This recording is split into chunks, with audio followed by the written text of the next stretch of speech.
Kemi pas raste kur po në autoshkolla nuk është marrë ligjërat sa duhet, edhe kjo ndikon drejt për së drejti në cilësinë aty në kandidati le të lirë të zgjedh nëse do të shkojnë në ligjërata apo jo.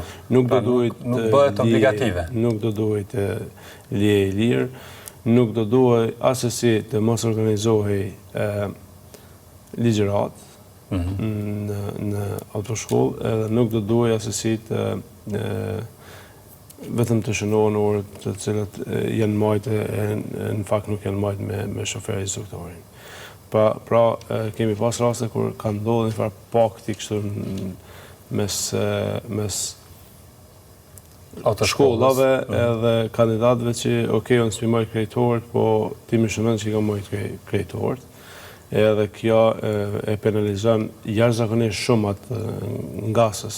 Dhe një është shkelje ligjore kjo. Po, ajo shkelje ligjore, po. Edhe ngasi i cili pajiset me patrin shofer. Asnjëherë, kur në jetën e tij nuk mundet më me ul prapë edhe një herë në shkollë, me ul në autoshkollë dhe me ngul ligjëratën se e ka përshtypjen që thotë në këtë gjatë ditë për shkak se e kam patrin shoferin. Kjo me një farforme e lën sakat shoferin.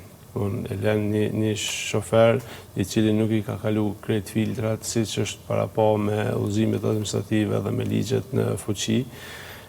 Nuk i ka njeh se cilin hap që është para pa me këto ligje.